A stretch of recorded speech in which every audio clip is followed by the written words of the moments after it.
Recording in progress. Great. Good evening, everyone. Thank you for joining us this evening. I'm Peter Gutowski, Deschutes County's Community Development Director.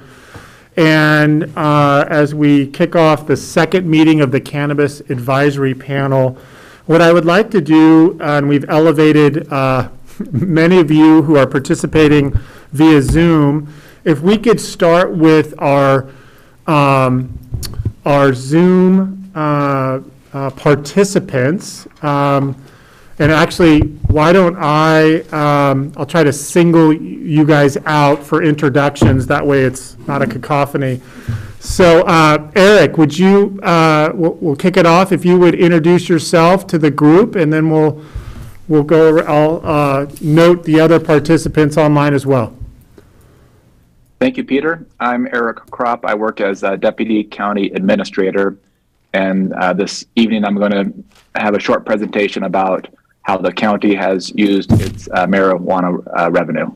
Thank you, Peter. Back to you. Great. Thank you. Adam, would you introduce yourself for the group, please?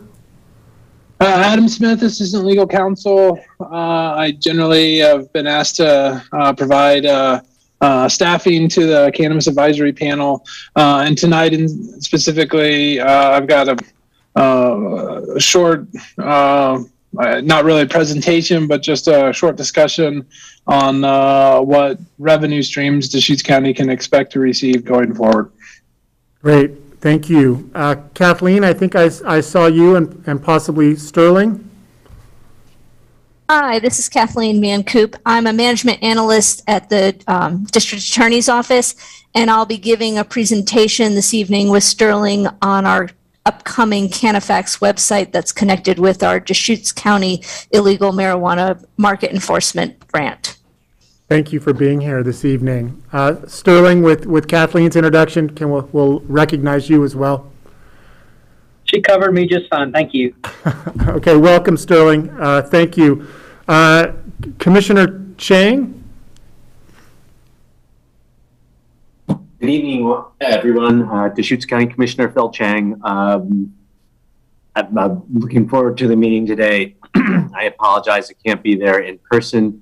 We had a family medical emergency, so I'm the only one home with my son right now. Well, thank you for joining us. And I think I also saw Representative Croft. Good evening. I just always think it's funny when Eric and I are in the same meeting together, not to confuse Eric Kropp with Jason Krupp, but Jason Krupp, State Representative for House District 54 here in Bend. Nice to see everybody. Thank you for joining us, Representative.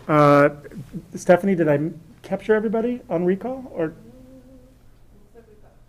Oh, we have Hunter Neubauer. Hunter, thanks for joining us.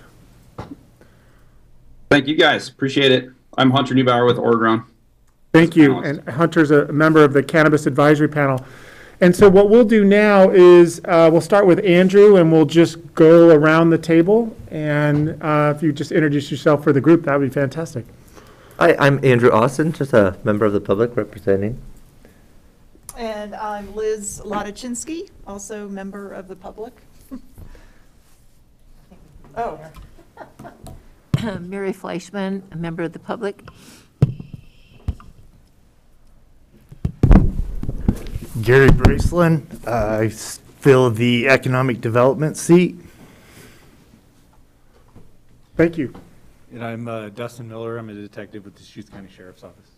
Well, thank you all for joining us this evening. I'm going to take us through the agenda up until we establish a chair, and then I'll defer to the chairperson to kind of take us through the agenda and certainly kind of keep us on task. My respectful request of the Cannabis Advisory Panel is your consideration to approve the October 18th minutes, which reflected our first meeting as a panel. And I would it's so strange to be in this role. I would ask one of you to entertain a motion to that effect, and then a second, and then we would just call for a vote. I motion to approve the minutes from the October 18th session. Thank you, Ms. Ludaczynski. Thank you.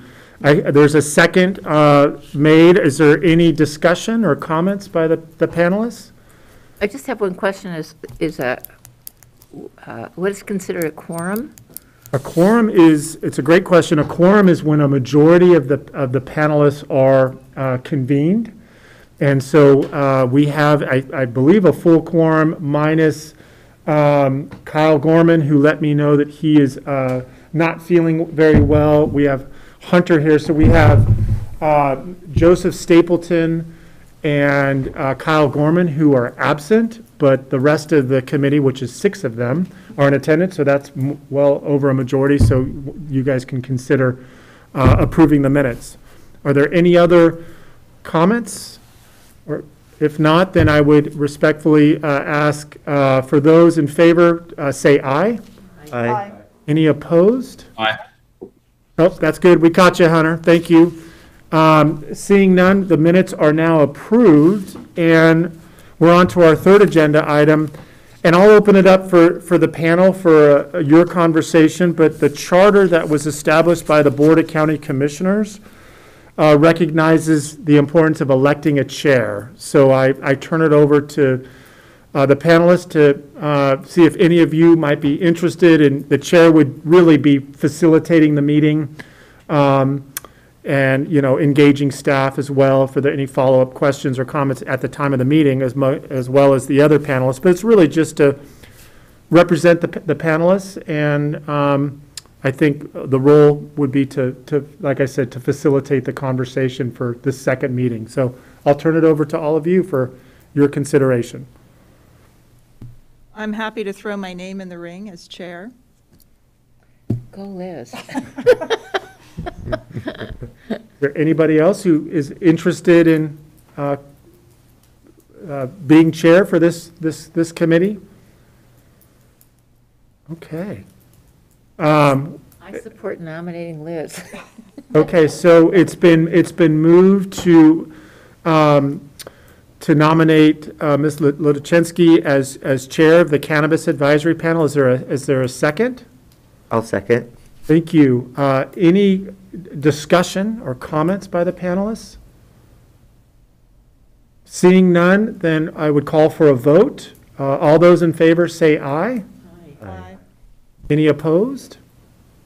Seeing none? Great. Well, congratulations.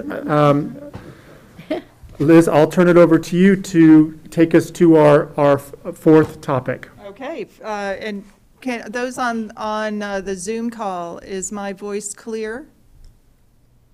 Okay, so topic number 4 is marijuana revenue collection and history. And Eric, I believe you are going to give us some information about this handout we have.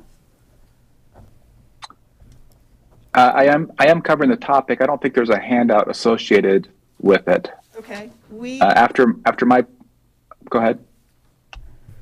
You're keeping something. Eric, what I've done, and I should have teed that up, following Eric will be County Counsel Adam Smith, who made this summary sheet available, and we'll talk to it following Eric's presentation. Thank you. Yes, thank you for that clarification, Peter. Yes, I will cover marijuana revenue collection and history, and then Adam will talk about marijuana revenue moving forward. Just as a quick summary, the county started collecting marijuana revenue in fiscal year 17-18.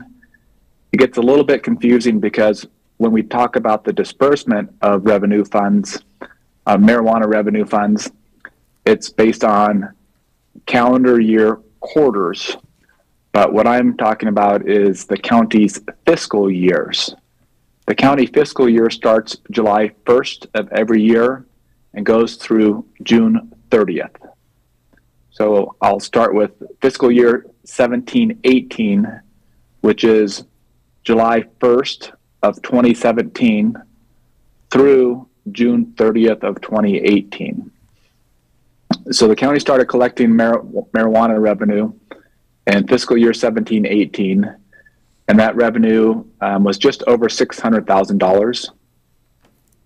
The next fiscal year, which is fiscal year 18-19, the collections were $399,000. The following fiscal year in 1920, it was $112,000. And when you add up those 3 fiscal years, the total collection was roughly $1.1 million. And then in fiscal year 2021, we did not receive the collections, and Adam will talk more about that.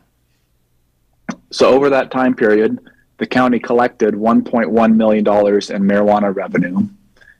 And then how the county spent it over those years, about half, or actually 52% of that, went to the sheriff's office to fund the sheriff's detective who was on the committee.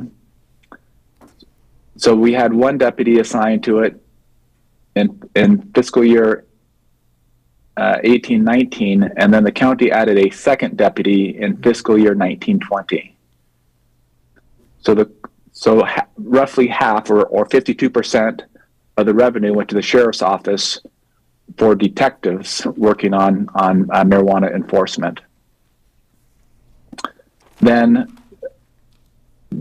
another quarter of it, or 24%, went to the community development department during this time period for both code enforcement and planning. As I'm sure the committee has learned about, code enforcement has been heavily involved with questions and complaints, and looking into code enforcement possible complaints. And then the planning division of CDD has worked closely with the marijuana production and the licensing. And then another 24% has gone to the health services department, and that has funded both substance abuse and an employee who works on prevention specialists. The prevention specialist has been focused on the city of La Pine and the city of Sisters.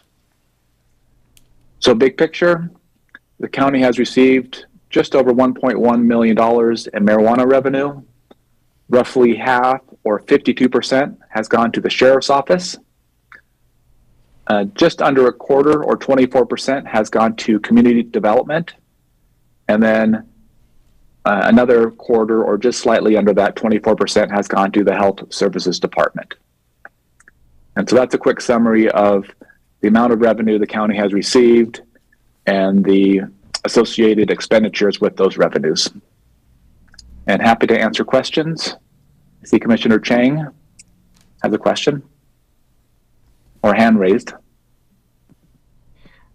Eric, so you mentioned 112,000 in fiscal year 19 to 20. Yes.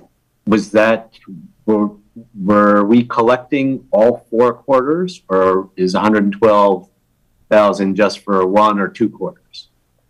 The 112,000 is, I have a hard time switching between calendar year quarters and county fiscal years, but that's just a partial year.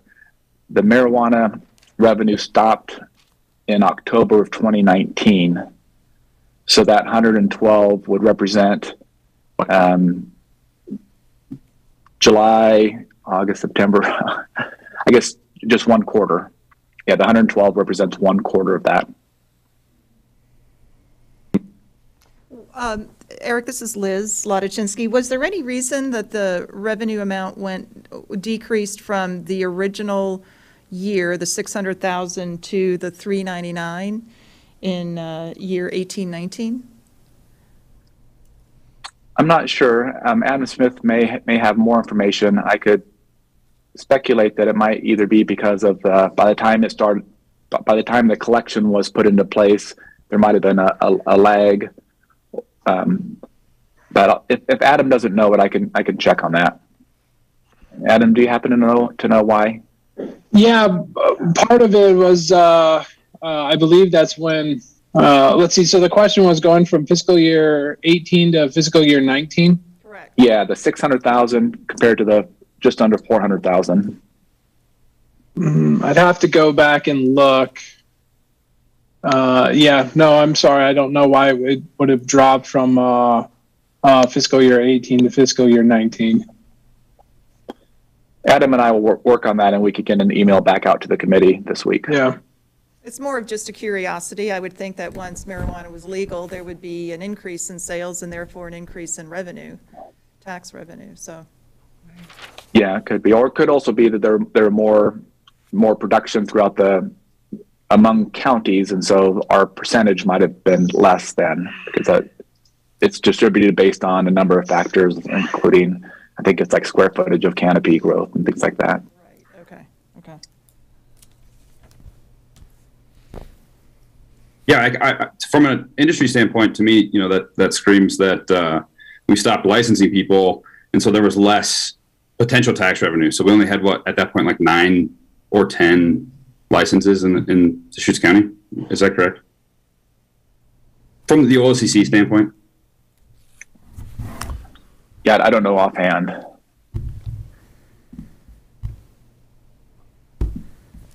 Okay, any other questions? Okay, thank you, Eric. And we're moving now to Adam Smith, agenda item number 5, marijuana revenue going forward.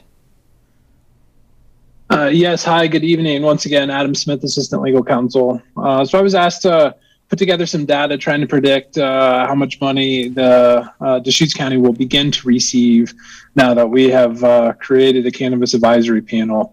And probably the best predictor, at least within an order of magnitude, is to look at the distributions in the past. That's difficult to do because, as I'm sure the panel knows, Deschutes County stopped receiving its transfers from the Oregon marijuana account at the end of 2019, as Eric just noted. We note that those are disputed quarterly transfers. We're still involved with conversations and litigation with the state trying to recoup that money, but we have gone back and forth with some data. Numerous spreadsheets have gone back and forth between the county and the state, trying to figure out how much we would have received of those disputed transfers. And so the handout that Peter provided to you has the data for the last 9 quarters, which is when we stopped receiving the transfers from the state. There's slight differences between the state's estimates that they provided. They didn't provide the math backing up those estimates, but we did request and receive the raw data. And there's a bit of a disagreement in how the transfers are being calculated, but they're within the margins of one another. As you can see, the last quarter of 2019, state estimated 117,000. Another 117,000 for the next quarter. That went up to 143 for the second quarter of 2020, up again to 175, then 184. And then we see the precipitous drop caused by ballot measure 110, which really changed how the Oregon marijuana account is distributed. And after that change came into play for the last 4 quarter, 47,000, 47,000, 46, 46. Our math suggests 43, 42, 41, 42. So unless the legislature passes any new bills going forward that reimburse local governments for the impact of ballot measure 110 into the future, I think it was at least relatively stable in the last year, and I think Deschutes County can expect to receive just over 40,000 each quarter, starting this quarter. So here in the next couple of months, we'll receive our first transfer again, and I would expect it to be between 40 and 45,000. And then I would expect that it'll probably stay relatively stable with slight increases as additional marijuana businesses come online throughout the state. But again, as you can see from the data, it was relatively stable for the last year, or would have been relatively stable for the last year had we received those transfers. Peter? Adam, I just wanted to let the group know that there's a legislative concept being considered in the short session. It's Legislative Concept 224 relating to the distribution of marijuana tax revenues, and I'll just read it for you. This is an excerpt that was provided by our lobbyist today. Requires annual adjustment for inflation of amount to be retained for distribution to cities, counties, and other entities from Oregon's marijuana account prior to transfer of remainder of account balance to Drug Treatment and Recovery Services Fund, which I believe is what you were calling about, was that House Bill 110? Measure 110. Yeah. Ballot Measure 110. And so it applies to distributions from Oregon's marijuana account beginning in 2023, and it takes effect on the 91st day following the adjournment of the short session. And so basically, it adjusts the quarterly cap to adjust for inflation. So that we'll track that, and we'll certainly at your next meeting get a sense of whether or not that, of course, we'll understand if that was adopted by the legislature or not. And there's been, of course, some interest from the Association of Oregon Counties and similar interest from the city's lobbying group to address these impacts from ballot measure 110. It was a considerable decrease in revenue to the local governments. At least last legislative session, those bills didn't really take hold. I know there's some interest in something this year. We're tracking these issues, and we'll certainly report back to the panel if anything takes hold to try and do more than just adjust for inflation. And I would, of course, turn it over to Representative Croft if he has anything more to add on that. I'm sure he knows more about what's going on in the legislature than I do. I guess I would say there's ongoing conversations about, well, how we generate marijuana revenue and what the distribution looks like. I'm not 100% sure like something will happen in this short session, but I know those are ongoing discussions. There's also a discussion about continuing the LLCC's ability to put a moratorium on new production licenses, which would have, I guess, an effect on marijuana revenue. It would actually probably create a greater stabilization of that revenue here if there's no additional production. So I'll be in Salem on Tuesday, and I'll sort of know more as those talks progress. And Representative Kropp, you and this is Liz Latochinsky, you and I had a conversation about the Drug Treatment and Recovery Services Fund. In the first 3 quarters of 2021, that fund received $98 million. And I just wonder what kind of productive outreach they have been able to create. I know that they set up an 800 number for people that receive tickets to call for a drug intervention, but it just seems like that's a big pot of money sitting there with OHA in this fund. Yeah, no, and maybe Commissioner Chang could talk a little bit more about what's happening on the level here. But Measure 110 is a new process in the state. I don't think anybody would say that it started without its I guess hiccups to say the least. I think there has been years of lack of funding and resources for drug treatment in this state, and we're in a process of trying to play catch up and create that infrastructure. So I think there's sort of more to come as we as a state figure out both on the sort of substance abuse level, and I think there's some parallels to how we help folks with mental health issues. And I'm not saying those two are the same, but there's obviously some connection about how we provide those types of services to people. As long as that pendulum doesn't swing too far over to one side. Nonetheless, a question for Mr. Smith. There is a little bit of discrepancy between the state estimates and the county estimates. The state is higher all the way along. Why don't we accept their numbers? Oh, and I'm not at all suggesting that we're not accepting those numbers. I just mostly provided those in there for to show the range of values that we can be expected to receive going forward. there's ongoing conversations and ongoing litigation with the state over those disputed quarterly transfers, and that litigation has the potential to change the state's methodology for how they're calculating the transfers. And if it does, it could result in the county being made whole for those last 9 quarters, but then reduce the transfers that the county will receive going forward.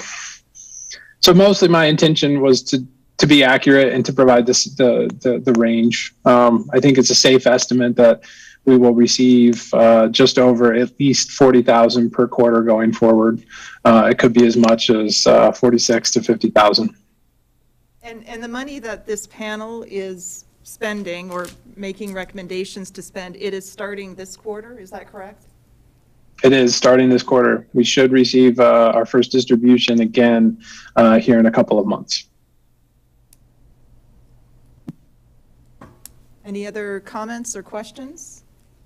I wanted to give a response to your question, Liz, about how the Measure 110 revenues, sorry, not how the Measure 110 revenues are being, how the monies allocated through Measure 110 are hitting the ground. Just a few months ago, Deschutes County Behavioral Health submitted a proposal, I believe it was to OHA, for funds for prevention and treatment services, which are marijuana tax revenues that are flowing because of Measure 110 into substance use disorder prevention and treatment services for a wide range of substances, not just marijuana. So I don't have the details at my fingertips, but Eric could probably help us pull that proposal if people are interested in seeing where some of the marijuana tax revenue is going. Again, beyond just prevention and treatment of marijuana-related substance use disorders, but to a broad range of substance use issues. Well, and that's good information to have, because if there is that pot of money that the county can apply for a grant to and receive money to fulfill some of these needs within the county, then this panel may not necessarily need to direct a recommendation for spending to that same area. Agreed. Yeah. Yeah. I mean, we're looking at the historic allocation of marijuana tax revenue, and thinking about what we would prioritize moving forward if we have a much smaller amount. I think that is definitely something to think about, is how else can we fund these, any of the 3 functions that historically this tax revenue was going into. And any other comments in the room on Zoom? Okay, we'll move on to item number 6 on the agenda, law enforcement overview, with Sheriff Detective Dustin Miller. What kind of time do I have? I want to make sure I stay under. I think you have as much latitude as you need. I mean, we're at 6:30, and so I think it's at the discretion of the panel. But we have this and one more item, and then opportunity for public comment. So The people on Zoom, are they able to see the slideshow? They are. Yep. So this slideshow I'm going to go through. It's about 24 slides. There's a lot of pictures in it. So I was kind of tasked with essentially explaining what kind of investigations we as law enforcement are looking into. It's pretty clear law enforcement's looking into the legal portion of this. We're not too involved with our legal side as far as our local dispensaries. We do get involved with some of the processing sites and labs and different things like that through OLCC. But a large majority of our focus of investigation is the illegal portion and the portion that affects our community, just in the quality of life, and then the crimes that we're seeing committed and the things that we investigate. The things that I'm going to talk about today aren't necessarily everything that we deal with. There's a large financial investigative side of this that I didn't really cover too much in this. But what I want to do is I'd like to go through, kind of explain what it is we're experiencing, what we're seeing, and then at the end kind of give an opportunity for people with some questions and answers, if that's okay. So I'm not a big proponent of just reading off of a slideshow. So I'm going to just kind of expound on some of these things. It's right. Why do we investigate illegal marijuana? Because it's legal.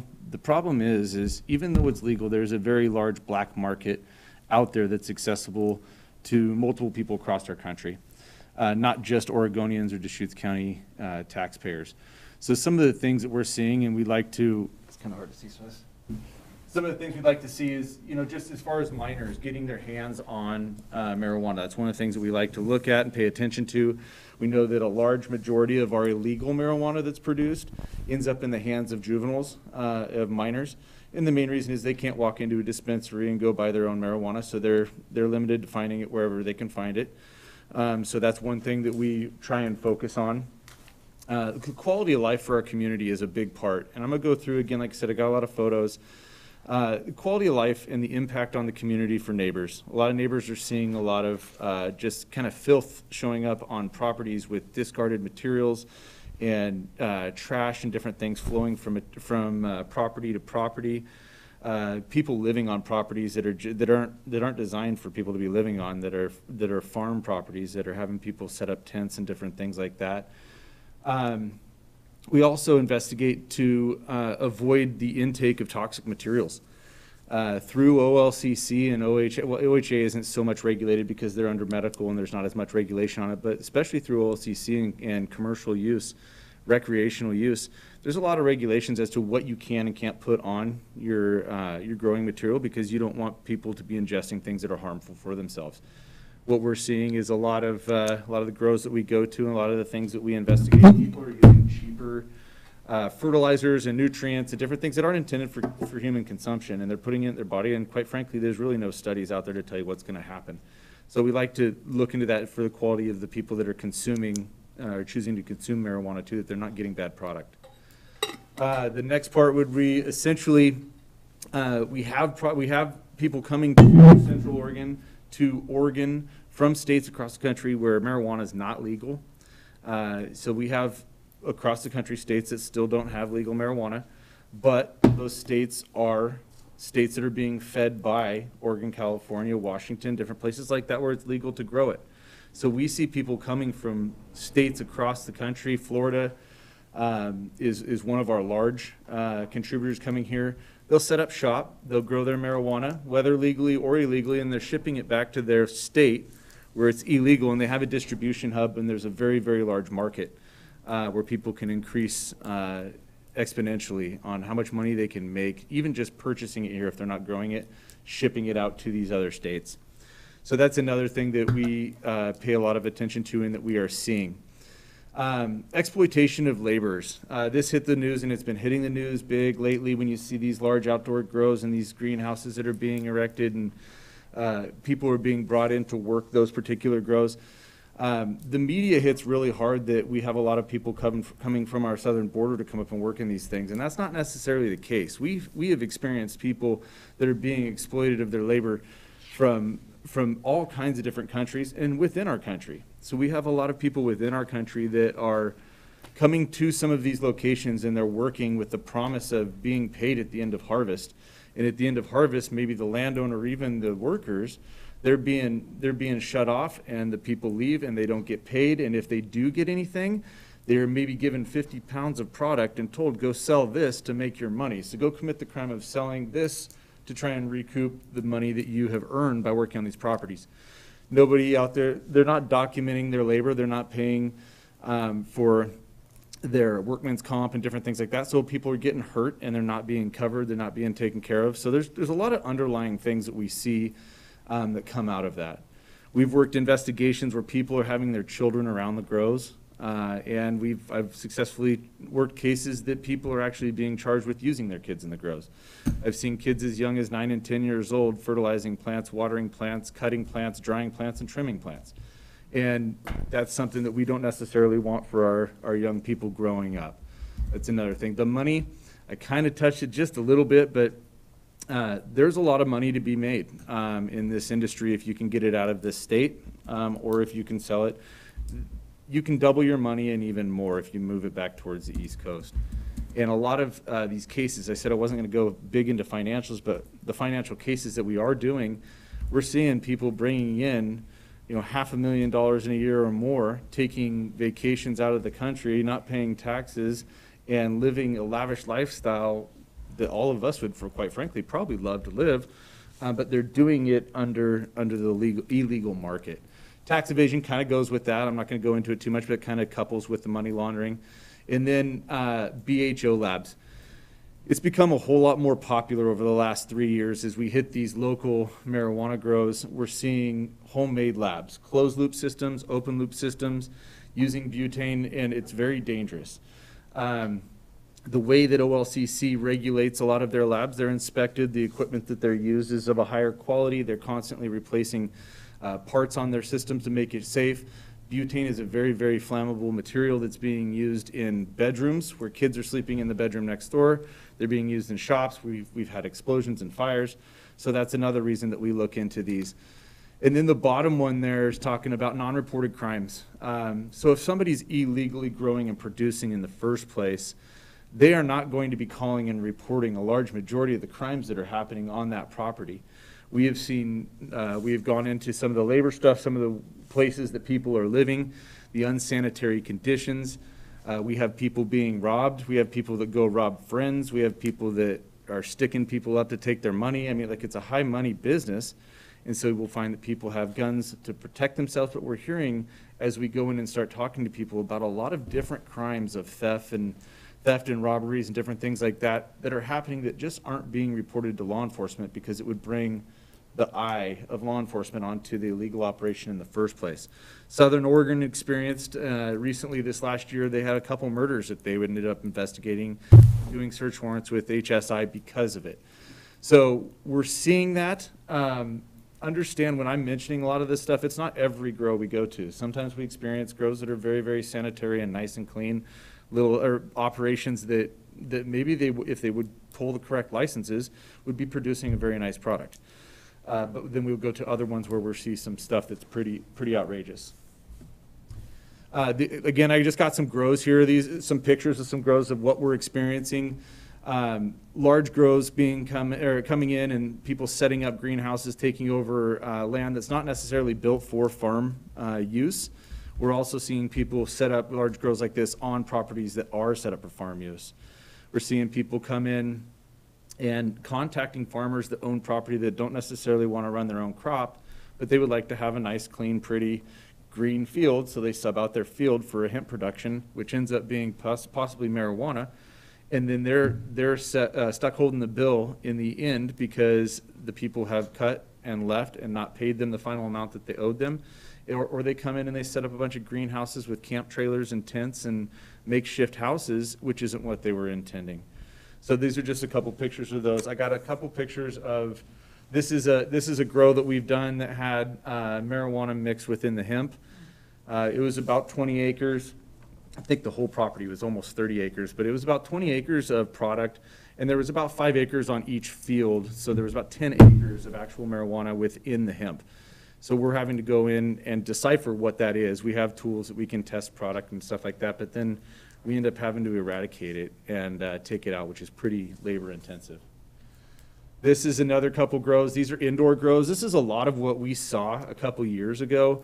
A lot of indoor stuff. Once the pressure really started being applied to Southern Oregon is when we started seeing a lot more of the people growing under the disguise of hemp, some coming up and setting up greenhouses and different things like that. We still see a lot of indoor grows like this that people will operate here in this area. I kind of touched it a little bit, and I think we've all kind of talked, and some of you guys may be familiar, some of you guys might not be. The governing agencies over cannabis.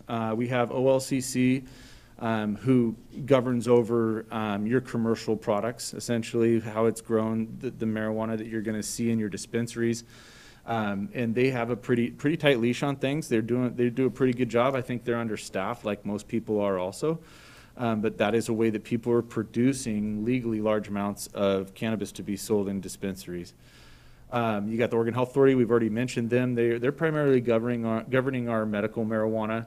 We have the Department of Agriculture, who is they were kind of thrown to the wolves here a couple of years ago with the hemp production and not having a lot of rules in place, which made it hard for them. House Bill 3000 passed last year, or I guess it was signed in the beginning of this year, but the emergency clause was signed in last year, giving OLCC and ODA the ability to work together and do random testing of certain sites that have permits to grow hemp, to see if people are growing under that disguise of hemp but actually producing marijuana. This year should be a little bit different for us because now that the full bill has gone into effect, they will be able to operate in Central Oregon. The emergency clause at first when it was signed in was only for the Southern Oregon area because that's where they were getting hit real hard. But like I said, people are starting to move up into the Central Oregon area, so it'll be nice that they will be able to operate this year up in the Central Oregon, across Oregon. You have your personal use 4 plants, not what we're looking for. We're not looking for the 4 plants. I'm not looking for the guy growing in his backyard, has his own weed, doing his own thing. I'm not looking for that. We're looking for things that have an impact on the community and the outrageous quantities and impact it has on our community that I'm looking at. Some of the things our community is they're complaining about and what they're experiencing. Number one, it should be up on top, is the odor. People complain about the odor all the time. And so you'll have people that are growing and at night they're ventilating their grows and it comes and it just really takes over the neighboring properties. That's a lot of our complaints that we get. OLCC, when people are doing it commercially, they have regulations where they have to mitigate the odor coming out of their building so they're not encroaching upon the community. So those are things that can help with the larger grows and being governed by OLCC. The trash, I mentioned that a little bit. I got some pictures coming up here. Fertilizers and recycled soil that's being dumped into the ground is a lot of what we're seeing. A lot of plastic, a lot of fans, a lot of PVC pipes, a lot of filth. And you guys will kind of see that in some of these pictures.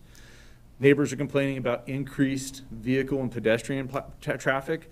You'll see it in cycles when they're growing, when it's harvest time. They bring in a lot of their trimmers, and that's when you see a lot of people coming in, depending on the site. It could be friends in the area. It could be friends that have another grow where they start, sharing labor back and forth. It could be that you're operating a large farm and you're bringing in a lot of laborers that are living on property and working. Outdoor living conditions, I have some pictures in here. You'll see those too. What we're seeing on a lot of these, again, we don't see them at all of them. We don't see them at every one of them. We don't see them at none of them, but we do see just makeshift houses. We see I have a picture in here of a kitchen and a bathroom that's framed out of 2x4s and tarps. And it's an impact on the community that people are seeing and they're not liking. Greenhouses, hoop houses, I'll have a picture of that too, you'll see that. And then the water usage. We've had a handful of people, alfalfa is a real hot area, that we get these complaints, but we've had people that have had to re-drill their wells to reach water because the water tables are going down because of unintended use. People using water that don't have water rights or overusing the 1 or 2 acres that they do have. I've talked to a lot of people that grow cannabis and a lot of people that grow hemp or marijuana and hemp. It's not a huge drain. The water is not a huge drain as compared to a normal crop. A lot of your normal crop that are ran off of pivots, you lose a lot to evaporation. And a lot of these systems that we're seeing are drip systems that are pretty efficient. And it's not like they're overusing. They're usually using water when they don't have the rights to the water in the first place. So it's an unintended impact is what we're seeing. This is just a couple pictures. The greenhouse on the left is just, like I said, you can see the filth and the PVC pipe and the fans and the fertilizer buckets. The one on the right is all discarded soil with nutrients and fertilizer and everything in it.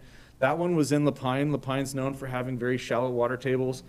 So those nutrients and those fertilizers and stuff are going back into the soil.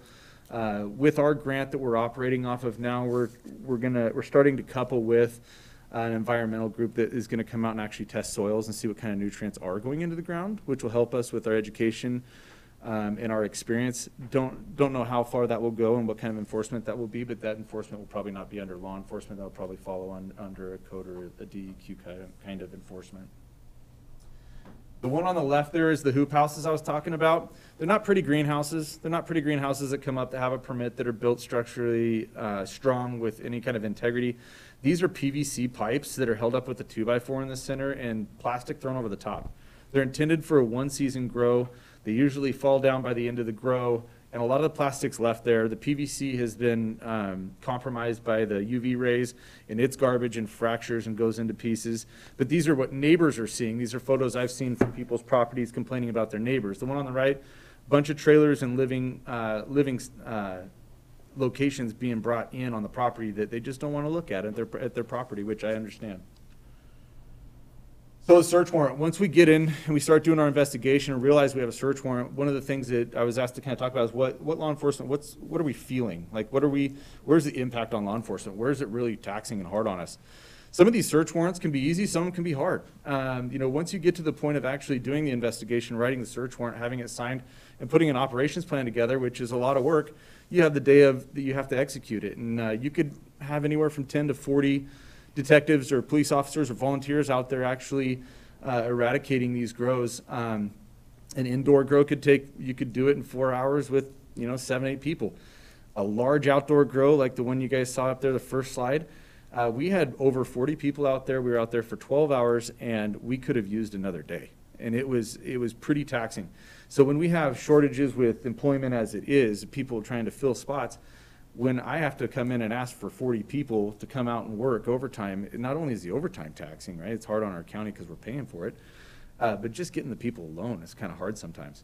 Once we get on property, we run into different things, identification, interview, and relocation of people that are there. Again, sometimes we have people that have come from other parts of Oregon that are now stranded in Central Oregon because they just got kicked off of the farm because of the search warrant. We've had people from out of the area, out of the country that we've had to deal with also. And so bringing in extra resources to do all of that is also taxing on top of what we're already doing, just trying to process the location. Additional equipment.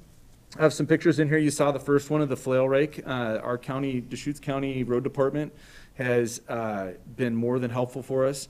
We have called in dump trucks. We have called in mini excavators and loaders and different things like that to help dispose of a lot of our material because we have to truck it away and destroy it.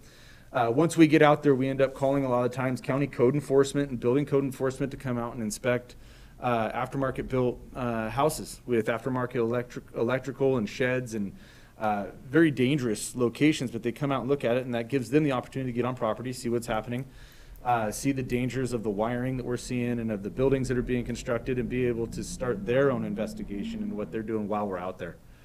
Water master will call if we run into the water violation rights, which I kind of covered just a little bit, and then I also kind of cover a little bit the environmental groups that we're going to start using for testing different soils and pollutants that are going into the ground.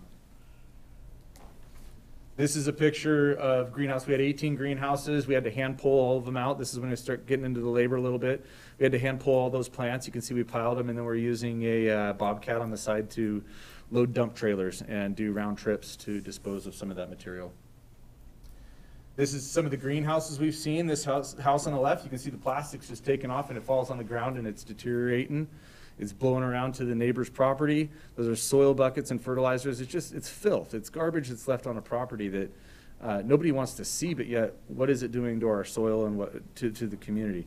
The building on the right is a completely fabricated shop. It's 2x4 construction with press board, ventilation, and it was very cheaply built, but that is a building we had to bring in county code to inspect for the wiring. At that same location, I'll actually have the picture of the wiring here shortly, but one of the things I wanted to go over was hazards, and wiring is there. We're experiencing quite a bit of mold in a lot of these houses and shops, not so much outside in the greenhouse grows, but when people convert shops and houses and garages and stuff like that, we're experiencing a lot of mold that's starting to infest some of these houses. I interviewed a guy here a few months ago that told me that a humidifier was very expensive, so the way he would humidify was flood the floors in his grow rooms to bring up the humidity to encourage his growth of his plants. But in return, you'll see some of the mold that we saw at that location. Fertilized chemicals, I've kind of went over that again. The butane for gases. They'll use CO2 to promote the growth of the plant at certain stages. We've walked in and we've had rooms in buildings that are just full of CO2. It makes kind of a hazardous environment for us. We have to air them out before we can really go do too much in there. We run across a lot of firearms. We have firearms enthusiasts that buy guns just like anybody else. It's their God-given right to have a gun, right? It's in our Constitution. But we have a lot of people that keep them for personal protection and security because they are dealing in large amounts of marijuana and large amounts of money.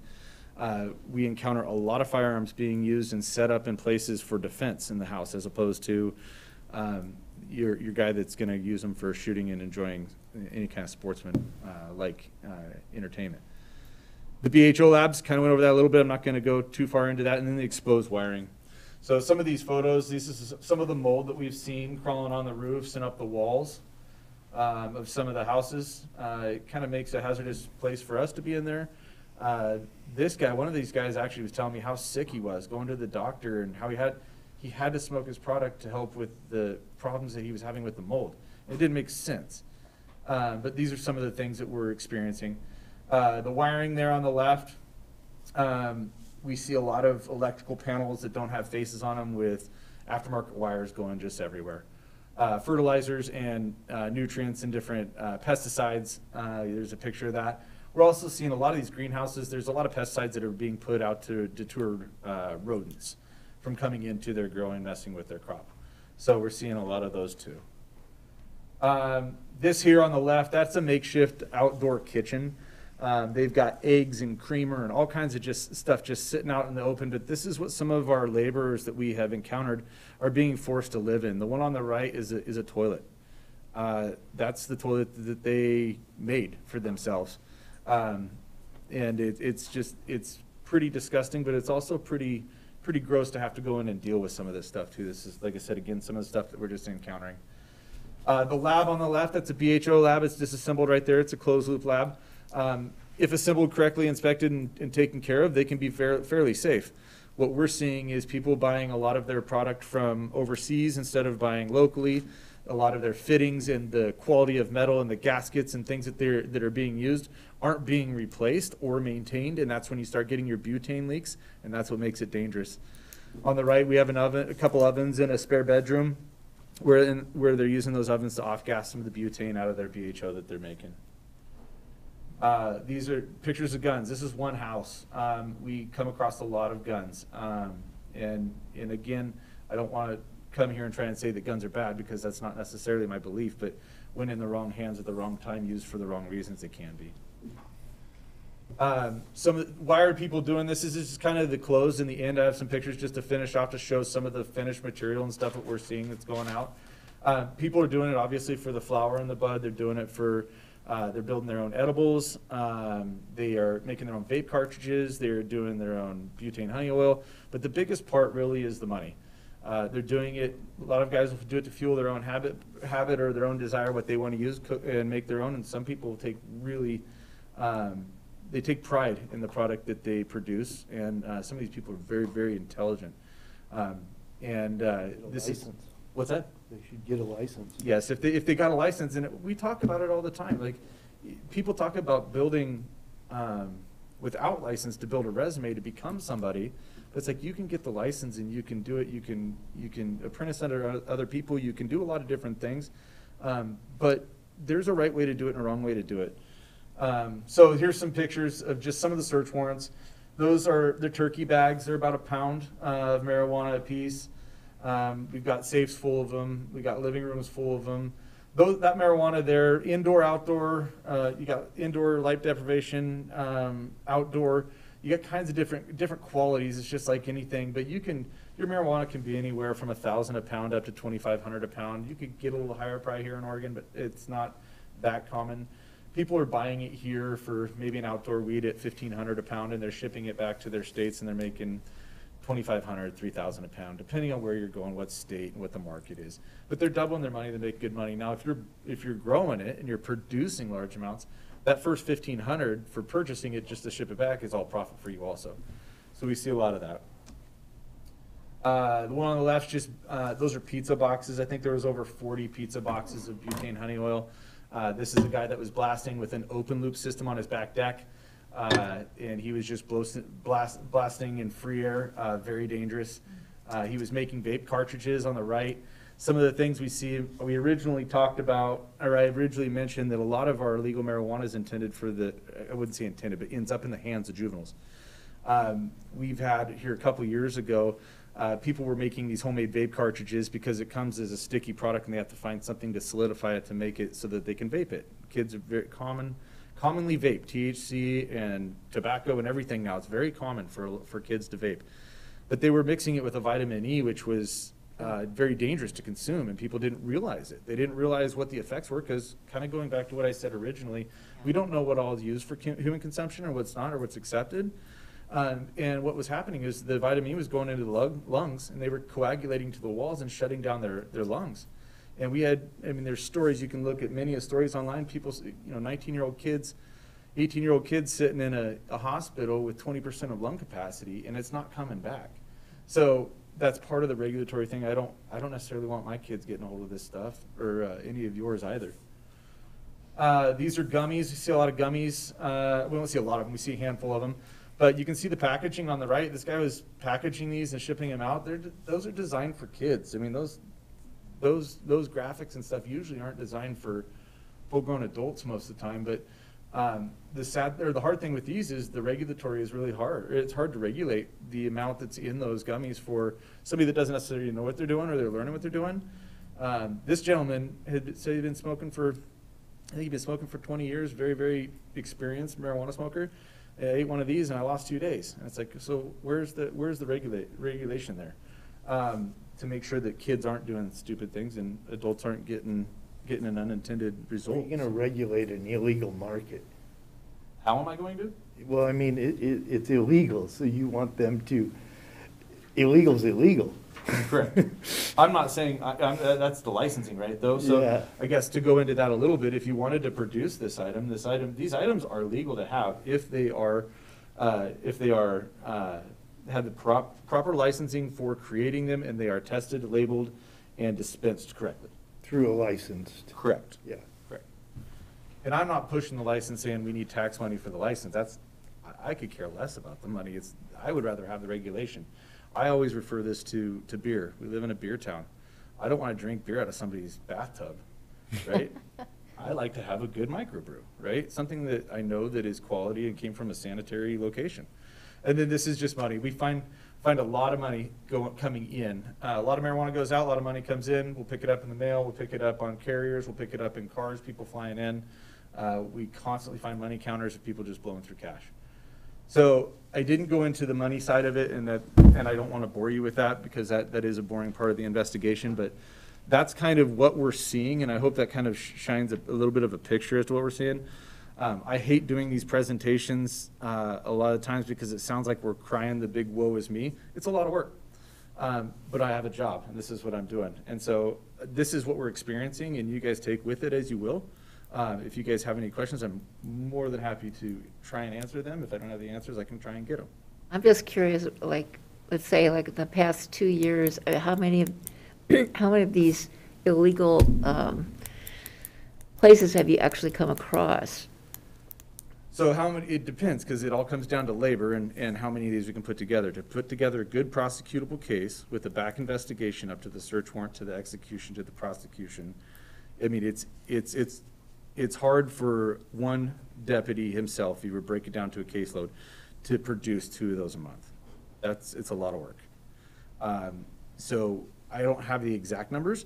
I can get, and if you're interested, we could probably get our stats, which our stats will have our weights, our locations, everything that's seized. We can get that stuff if you wanted to reach out to me. But when it comes down to that, if there was 10 of me, the numbers would just be 10 times. Is what it would be, because we don't have the ability, and I don't know that we will have the ability to fully cover everything, right? So that's kind of where we are. But would you say that it's since the legalization, these larger grows has increased versus what it was before it was legalized? See if I can understand that question. So the larger number increase. So there's some things that change. So when it was medical originally, you could have X amount of patients and X amount of growers at a location, and it was all medical and governed by OHA. Right. Once they started moving towards legalization, OLCC started getting their hands in it. What happened is anything that was a grower for more than 2 patients. So if there was 3 patients, it was now governed by OLCC. OLCC would inspect it, and they would have to fill out their own paperwork, and it would be governed by OLCC as opposed to OHA, or Oregon Medical Marijuana. So what we saw statistically was a lot of people stopped growing for 3 patients and more. They went down to 2 patients. We did not see a lot of people reflect that in their production. Does that make sense? Their licensing went down to 2 medical patients, but they still produced. And then as far as the OLCC grows, yes, OLCC grows took off, and we started getting a lot of commercial grows locally, and then that moratorium came on.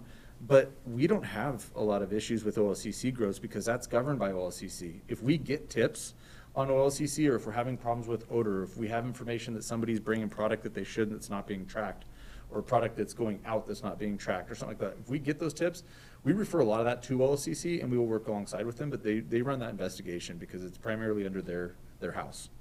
So yes, we did see a large increase, but it's a different kind of increase. Does that make sense? It does, and I guess to add to that is because when I used to live in the Emerald Triangle area of California, I mean, before anything was legal, the growing was huge. And I guess that's more to my question was that what was happening here before it became legal? No. Okay. So I do think that one of our biggest increases was Oregon Department of Agriculture and hemp. Okay. Because what happened was people started flooding the market with hemp. You can't tell the difference between a hemp and a marijuana plant. Right.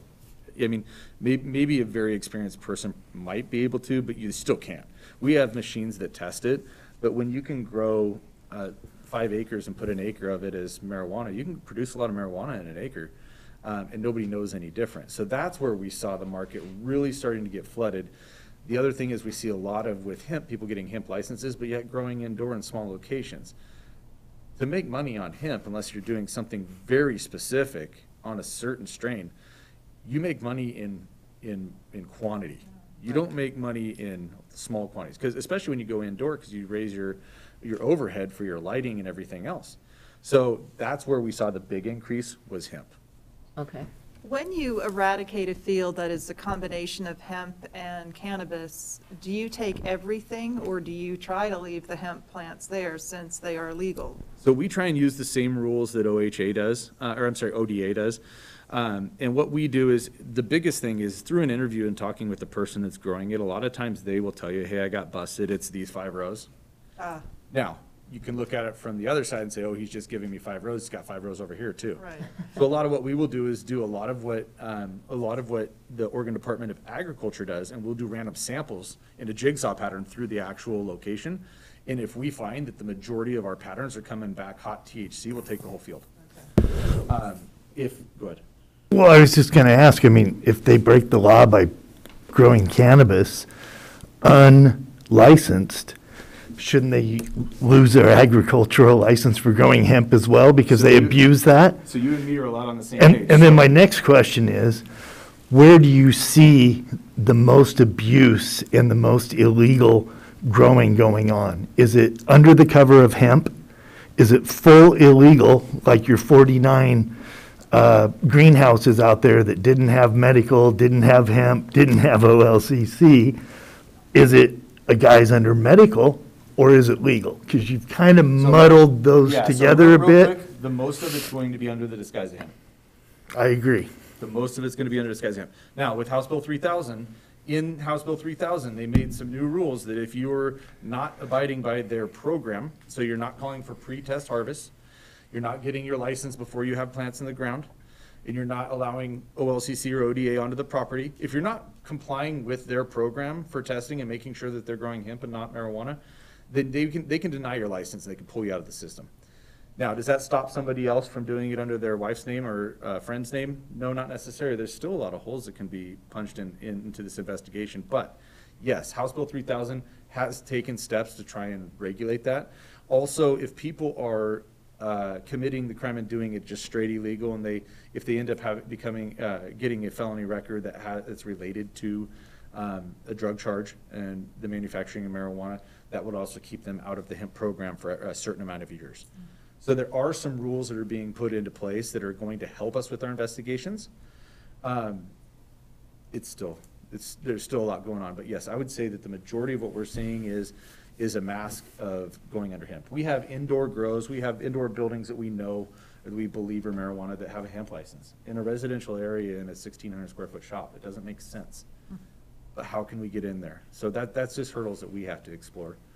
But yeah, we are seeing a lot of mask under hemp. But when things changed and you couldn't have as many medical patients, we do have a lot of just illegal grows that have no licensing at all. Because our community's gotten to the point where, oh, it's legal, and they've actually gotten to the point where they stop reporting and asking questions because they don't think they can do anything about it. So we're seeing both. But I would say the majority is probably mask of hemp. Do you have a question? Oh, I do, but I wasn't indicating that. That's kind of playing with my head. When you are out in those big operations, why aren't we using separate entities or the public to break it down rather than the police force? Some of that's liability because we're out there running equipment or using saws or cutters or whatever we're doing is part of it. The other part of it is there's an inherent risk because you are, for I guess, personal protection equipment, like you're exposing people to things that could be an issue. I've discussed trying to use our search and rescue, and my understanding is that we cannot because they're volunteers.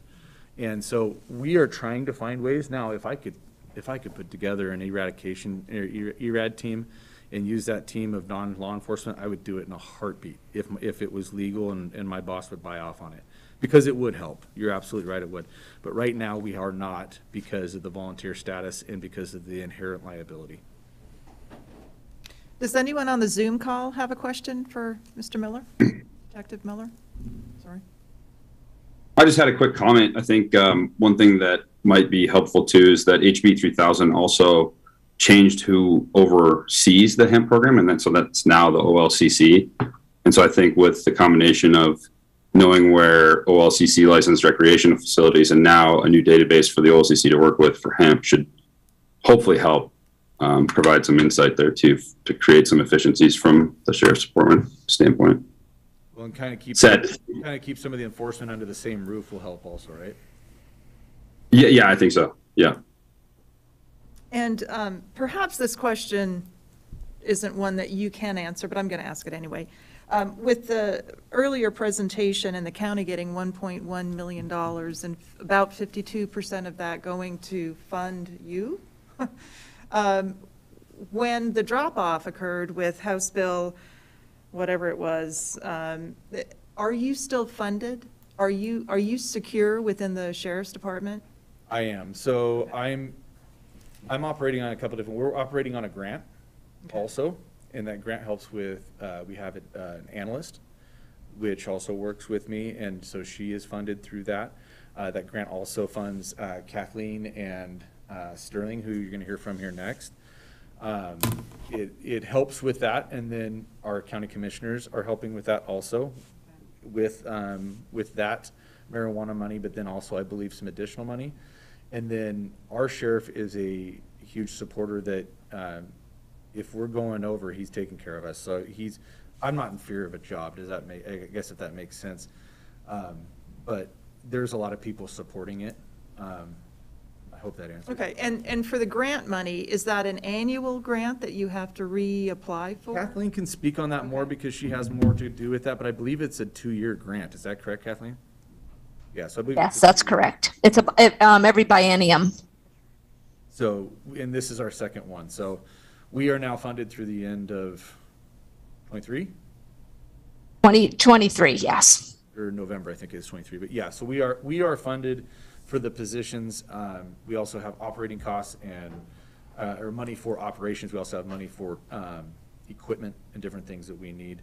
Again, honestly, they're very expensive. That one in Alfalfa, my lieutenant over at Code wants to say it was a $100,000 operation, but he's like, I got to scale that back. It wasn't quite that big. But when you start pulling out 40 people and equipment and that many hours, we bought 3 meals while we were out there for everybody because we can't leave. We can't go anywhere, and we're trying to make sure we got water for people. Like, it's a pretty big operation, and it gets fairly expensive pretty quick. And so we could take a lot of money doing it, but I'm not here asking for money. Okay, well, no, I know that. I didn't see your hand out. And do you expect? Could I? Yes, Commissioner Chang. Liz, could I comment on that? To be clear, and just so everyone understands this, for 2 years, there has been no marijuana tax revenue. So Detective Miller is not being funded by marijuana tax revenue right now. Right. And we have, through grants and the other sources that were identified, that is how that program, those positions at the sheriff's office, are being supported. So the restoration of tax revenue provides. Oh, you froze.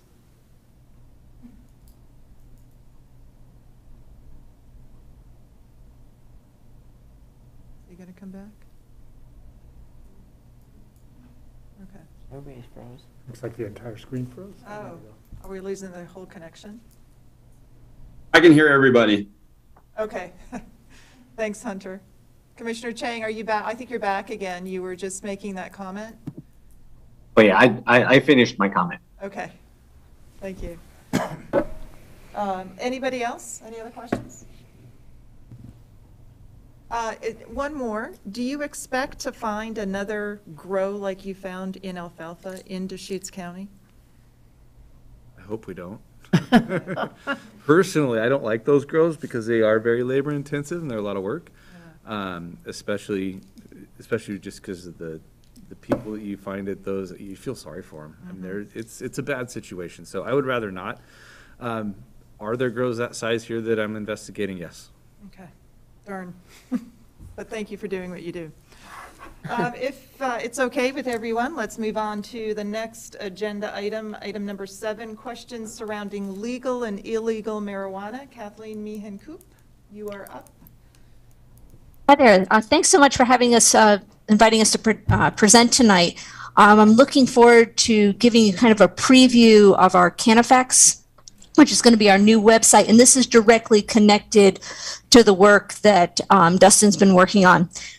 Because this is a public meeting, I just want to make a comment that if anybody from the media is in attendance or listens to the recording, if you are interested in doing a story on this, if you could please contact us first. The website is going through final edits and approvals, and John Hummel is very happy to provide you with an embargoed press release and interviews closer to the launch of the official site, but we'd like you to hold off reporting on it at this time. So we are developing this site as a way to help educate the public, and I'm going to share my screen with everyone.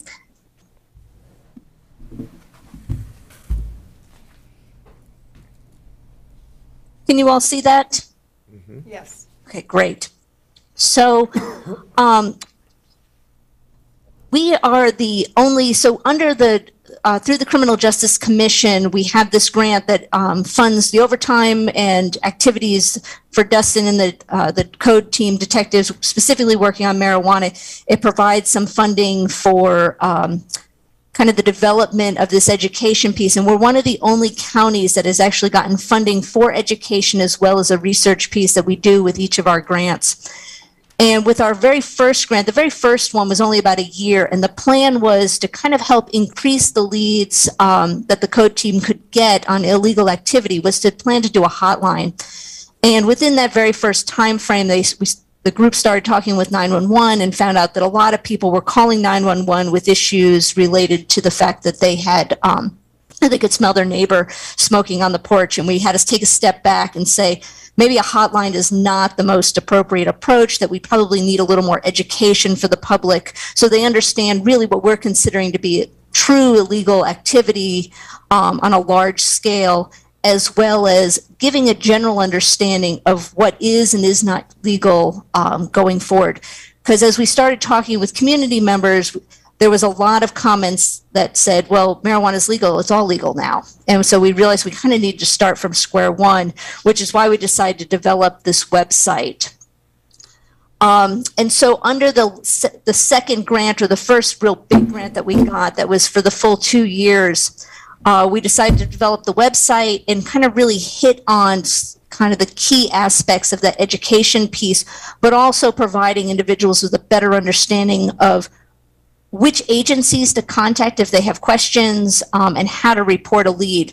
So our big pieces and I guess I would have to say our main goals are to help the public understand what activities are or not legal with regards to cannabis, which agencies to contact with questions or concerns based on the specific cannabis-related activity, and the why and how to report serious illegal operations. And Dustin, I think, went into a lot of the why we're really interested in addressing the illegal activity here in Deschutes County. And the public that we're specifically talking about for this website is defined as Deschutes County residents as well as our visitors. So this is a very targeted website just specifically for our county, and deals with the fact that in each community, whether you're in Sisters or Redmond or La Pine, there are different rules sometimes and regulations about grows as well as whether or not it can be sold. So we really tried to target and answer people's individual questions. And so, for instance, a lot of people may come to the site and just want a quick answer. And so we've put in I think we have 19 questions, and if we hear back from the public that there are a lot of additional questions that are just kind of one-shots, we'll definitely add to this. But we've covered everything from, how much can I possess, to what happens if my pet eats cannabis, who should I contact, and kind of in these quick responses. But one of the things I wanted to kind of demonstrate here really quickly is, for instance, with this one, how much can you possess in public versus what an adult can possess in private.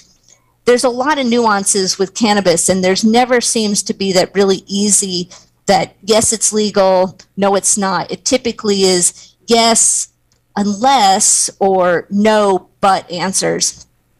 And so, for instance, with the public possession, if you have dried leaf or flower, you're allowed a maximum of 2 ounces. And that just went up as of January 1st. But if you're in private, you can possess up to 8 ounces. However, with liquids, it remains the same at 72 ounces, whether you're in private or public. So there's a lot of nuances that I think the general public, and specifically also a lot of our visitors are coming from out of state who aren't familiar with our laws or unclear on. So we wanted to provide some really quick information, kind of answers to real common questions. We also took and to help kind of address that whole nuance of, is something legal or not, because there's a lot of steps to get to that answers. We designed this next piece, is it legal?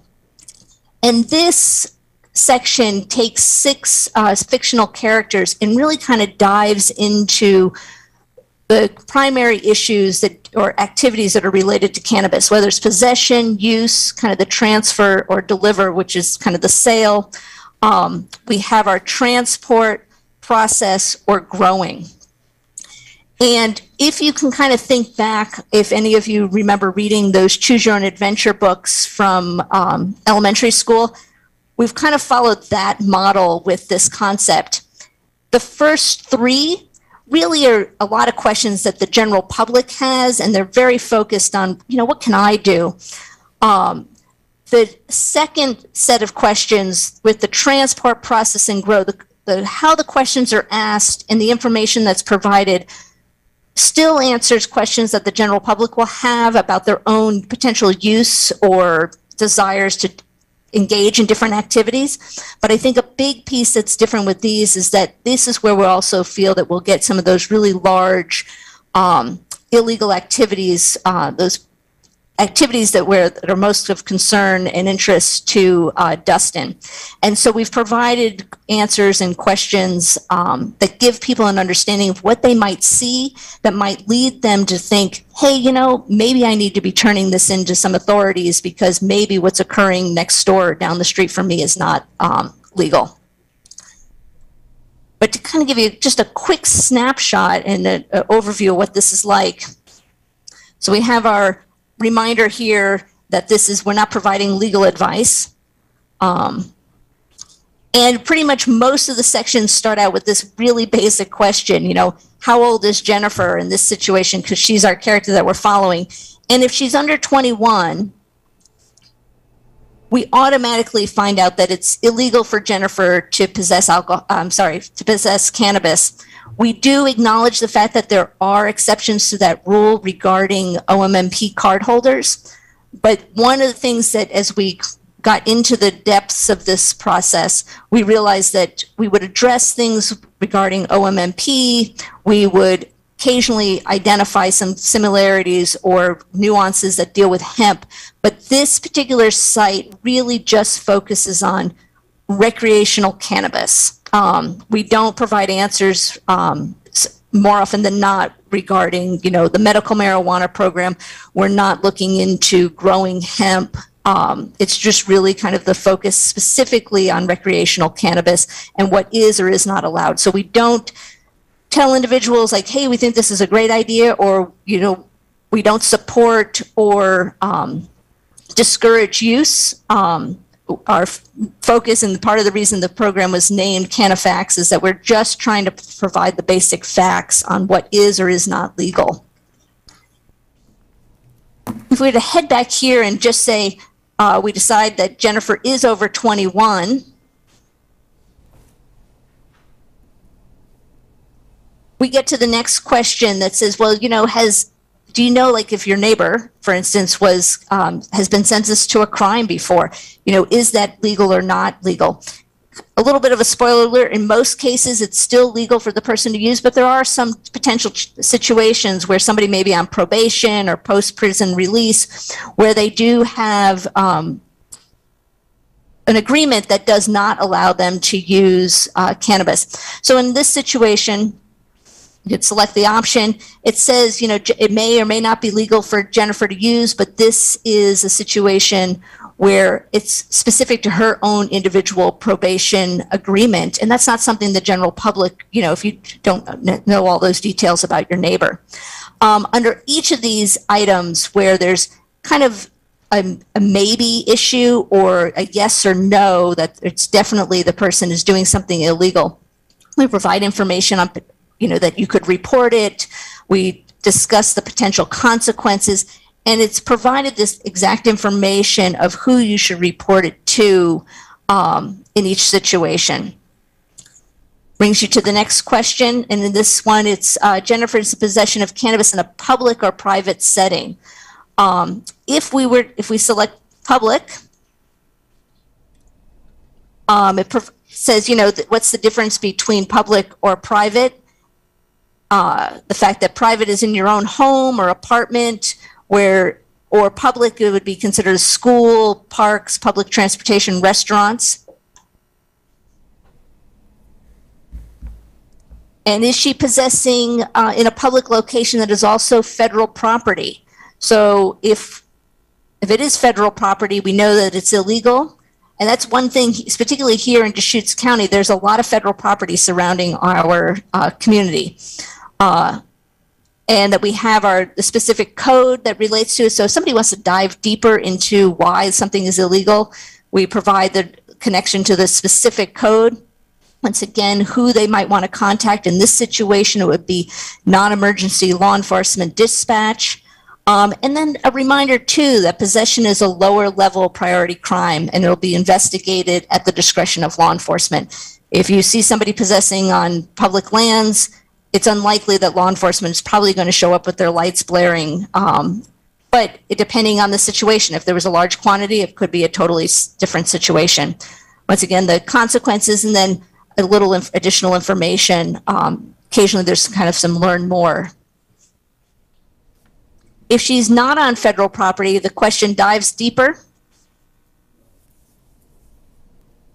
and specifically asks, is she in possession of liquid? And then we kind of come back to that form or that chart that we saw in that original question, that it's legal for her to possess up to 72 ounces, that she should keep it out of public view. And also, we wanted people to understand, like, what does 72 ounces look like? And that it's slightly more than a half-gallon jug. So if you're thinking of your milk jug, to provide some perspective to that.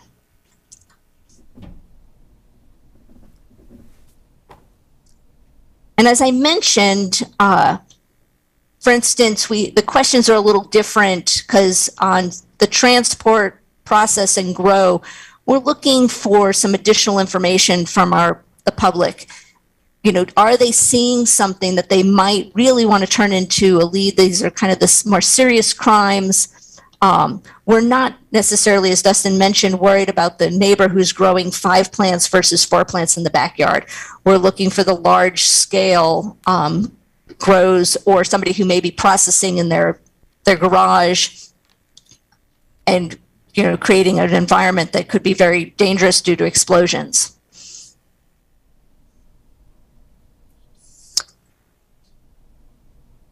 And so if, Jasmine's over 21 and she is growing and plans to sell her cannabis,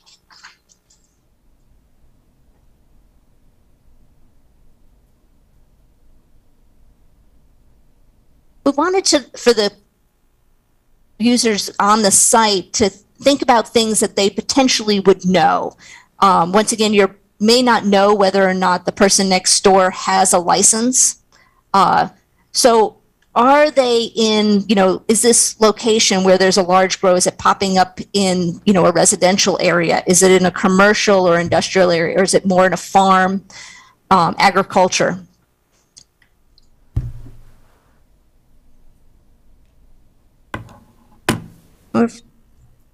And we mention up here at the kind of that initial learn more, and the fact that it is really difficult to tell the difference between hemp and cannabis, and that it needs to really be tested to make that determination.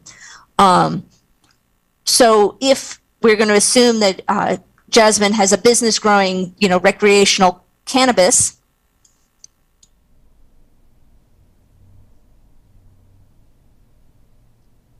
we dive into a lot of the questions, and this is a multi-tiered element that, starting kind of at the larger scale, what are some of the state rules around this? Is the grow located within allowable zoning area?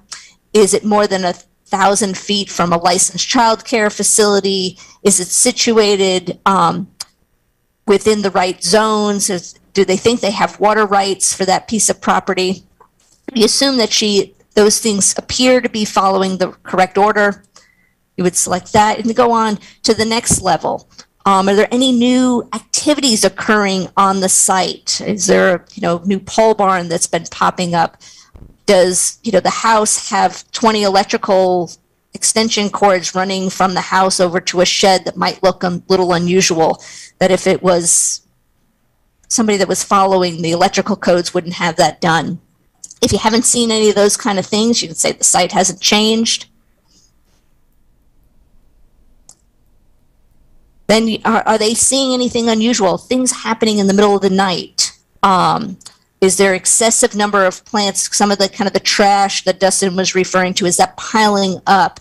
Because if someone is running a legal business, they're going to run it in a way that's clean and orderly. You're going to have things that are up to the right standards, because you want to be profitable and you want a clean place to be working. So we kind of address those issues, things that, once again, that a neighbor might be able to see.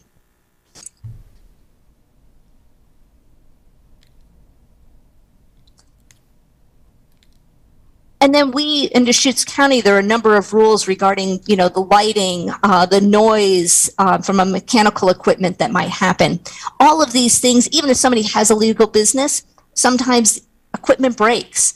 And so one of the big things that we want to show with this particular site is that not everything necessarily is immediately an illegal activity. So in this particular situation, if we said that, maybe their lighting was on in the middle of the night, or, the odor from the property was escaping, that the recommendation is that the individual should actually reach out to Deschutes County Code Enforcement Office, and that would allow them to kind of go out and take a look at the site to see, is number one, they can check to make sure that it is a legal site. If it's not, then they're going to turn that over to Dustin and his team. But if it is a legal site, they can go out and say, hey, did you know that your system isn't working? You can kind of check on it and handle that in an appropriate way for a legal business, and sending individuals to the right locations. And as you can see, we have one of the reasons we're still testing the site. We have a link that's not working. And potential consequences for any business that isn't following the rules correctly.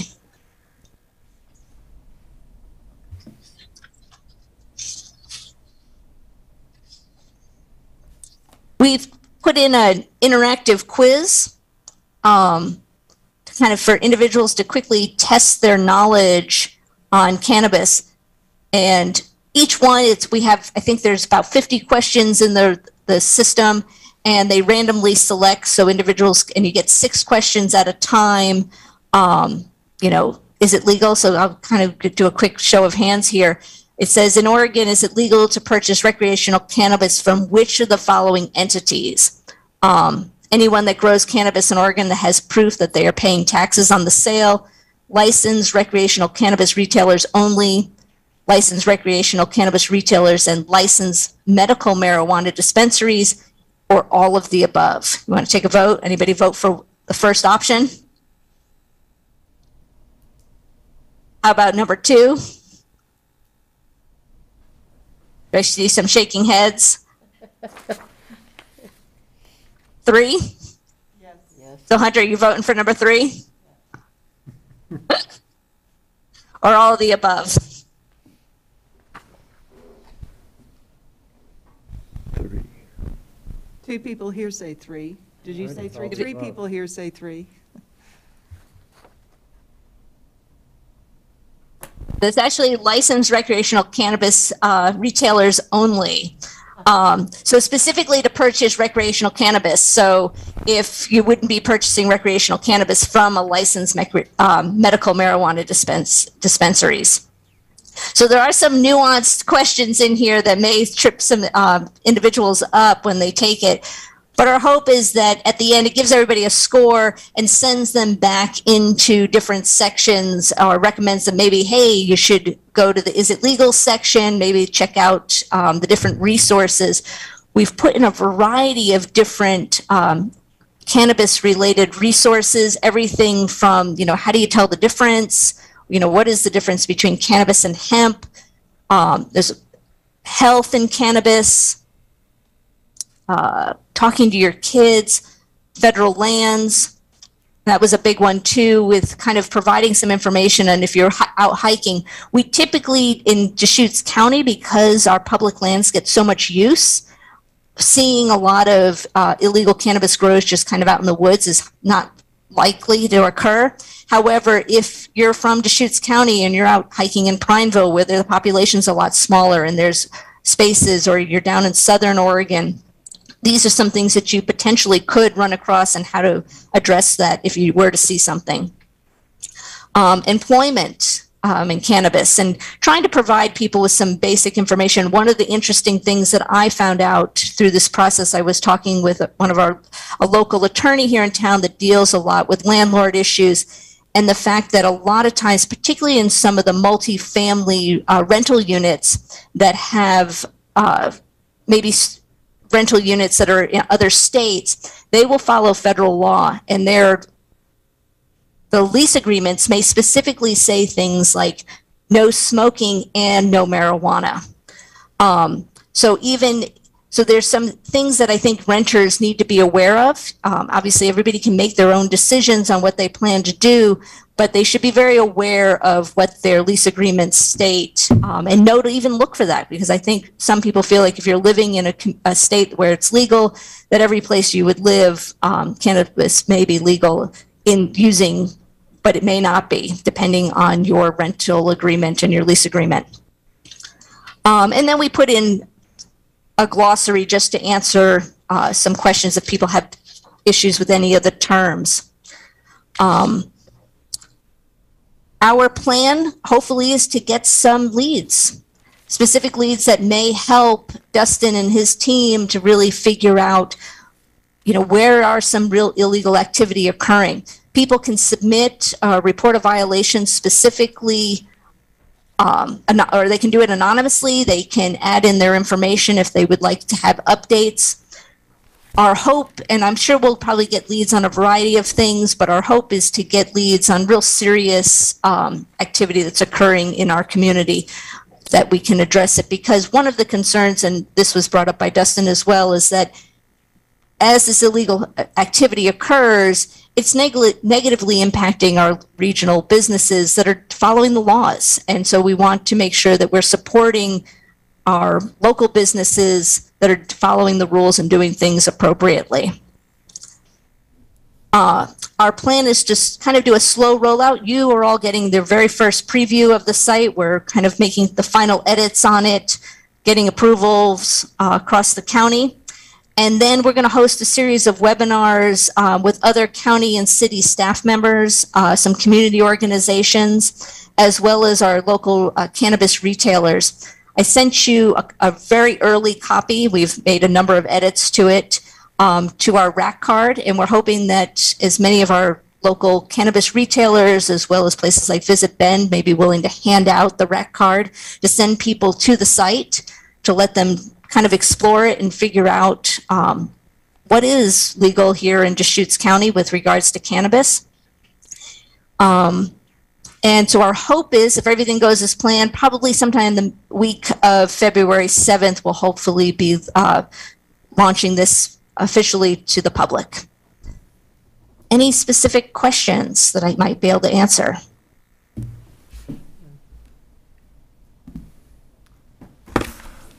I guess my first question would be, if your overall goal is to help Dustin and his department eradicate these big illegal grows, seems like the focus would be more on the grow and production than personal possessions and consumption. And I'm not sure I quite see that, but. So it's a combination. What we realized that there was a lot of questions within the public on what was legal and what was not. And so we felt that if we were going to take this approach and take the time to develop a resource for the community, that we would make sure that we provided the answers to as many questions as possible. And I could even mention that this resource alone will be beneficial to our patrol cops even. We all know, just listening to that little presentation, but anybody that's looked into marijuana laws, they're so convoluted, you gotta have to have a flow chart. I carry a flow chart with me for certain times when I can't figure things out or I get weird calls. But this right here will help with enforcement of because there's a lot of things out there that are legal that law enforcement may not even realize is legal. So I think this is a beneficial site and just in educating our community. And this is that education portion of our grant, of educating our community. So, and you have to start at ground zero with that education, and it will decipher what's really legal, like I guess what's really, really bad, and what's legal, right? So I think that's kind of the design behind it. And there's a lot of work that's been put into this thing, and it's, like I said, anybody who's looked at that law, it's hard to decipher sometimes, so. I think perhaps getting the message out of this website to even hotels, having some of these, whatever you called it, the card, available at the check-in area and Airbnb type places, because, you know, people that are coming from out of state where it's illegal to consume, they're like, ooh, going to Oregon, yeah. And kudos to whoever designed your logo. I was looking at that, Cannabis, very good. I will let them know. We worked with Delicious Design, a local company, to help us design the logo and to actually create the website for us. And they've been really wonderful to work with. But that was an excellent idea of the hotels to reach out to them too. So we definitely will. Thank you. And are there any questions from our Zoom contingent? No? I would just add that what is going to be the rollout for, I mean, everybody assumes everybody goes to websites and so forth, and not everybody does. So what will be the rollout for people who maybe are not on the internet 24/7 to even know this is available? So our plan is, number one, to work with local media to do a story on it so that the information's out there.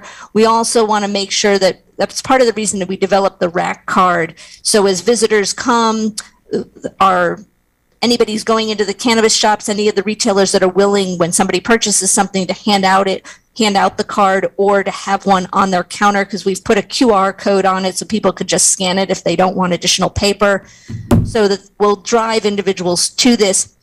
Our other hope, and this doesn't directly answer your question, but for anyone that is on a website with the county, goes onto the law enforcement websites, that will have links to this particular site from those other locations as well.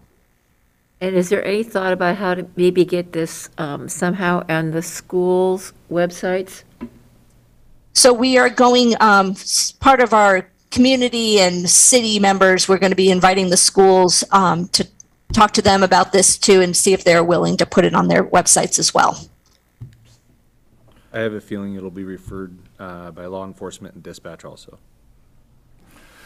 And could you go into a little bit more detail on how you differentiate for the general public hemp versus cannabis? Because I think one of the biggest confusions and misinformations out there is people drive through the countryside and they see fields of hemp and they actually think it's cannabis.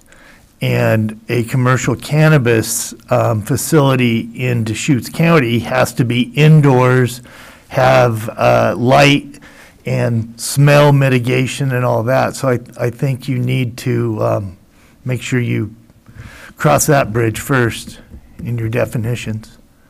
Yes, and we've put that within that is it legal section if you selected hemp or cannabis. And part of the reason we did this kind of decision tree concept and the fact that you can go back is, number one, there's some basic information on the differences between hemp and cannabis and how you can tell the difference or can't. And then the types of questions on whether the activity is legal or illegal is based upon that initial selection. So our hope is that individuals, when they're interested in kind of exploring, will walk themselves through that. There are also some basic information within the glossary to answer some of those questions as well. So this really won't help you with the hemp farm, which is your biggest offender. One of them, yeah. Okay, thank you. Any other questions, comments? And I know that we had Sterling available. Is Sterling going to say anything? I assisted Kathleen. I'm really new to the job here and been working with some other projects, but I will be doing more with this. I'm mostly, she was so far along in it by the time I came on, I just did a lot of support, a little bit of research and editing, and try to help find some of the edits in the website. But you will be hearing more from me in the future as we move forward, especially as we are reaching out to the public and the retailers. That was really a great idea about the hotels and Airbnbs, by the way, whoever brought that up. And I'd like to throw my hat in the ring and say, if you want to send me an early version of the website, I'm happy to go through it. My background is journalism, so I'm pretty picky when it comes to typos and stuff. Thank you. You bet. If no other comments, questions, I guess we can go on to public comments. Do we have anybody that is dialed into our Zoom call? So I guess that wraps up with number 9, our next steps. Next meeting is scheduled for sometime in April. Should we look at our calendars now, or? You know, what I would suggest, thank you, Chair Lodichenski, at this point, I think if there's a pattern with just 2 meetings, is staff will continue to work with the Board of County Commissioners. As Commissioner Chang knows, in December, I brought forward some agenda concepts, and the board was very helpful in describing kind of what they expected for this evening's meeting to allow me to coordinate with Dustin and Kathleen and Adam and Eric. So what I would suggest is hold the third Monday in reserve, just pencil it in. And staff in the next month or two will confirm that. And we will continue to work with the Board of County Commissioners to the extent they want to provide additional input and direction and clarification about how to maximize these quarterly meetings. But I don't know if, were you able to access your calendar? Let me. It is tax day on April 18th, and it is Easter Monday for those that. Yeah, so let's plan on, I can't get my, there we go. Yeah, so I would say, yes, hold April 18th at 6 o'clock in reserve, and we'll confirm in the next 6 to 8 weeks. And a point of communication, should we funnel, those of us on the panel, should we funnel questions to you? Should those come to me? I think at this point in time, it's a great question. I would, if you have follow-up questions or topics that are relevant to the Cannabis Advisory Panel that you want to elevate, I would send them to me for now.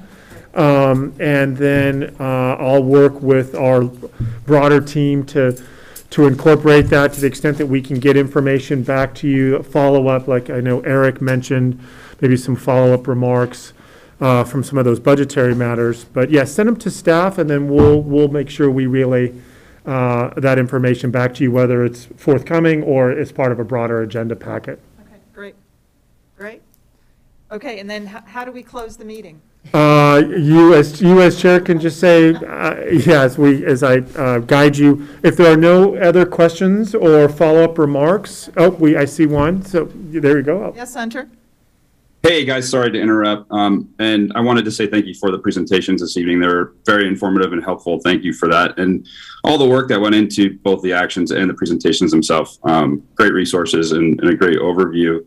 Call me ignorant. I'm a little surprised that, if there's any sort of decision-making we're making this evening or leading into a decision, love to hear that. I appreciate the time everybody's putting in here. And I would say from an industry perspective, some great information to hear, looking at tax revenue go from $600,000 a year down to 112, is interesting. And, for me to hear the issues and see the issues, it's difficult as somebody who's involved on a daily basis with a phenomenal group of people who love their industry and love their job and see huge potential there. So I hope what we're seeing is that they're, the good people that want to be part of the industry are the legal market.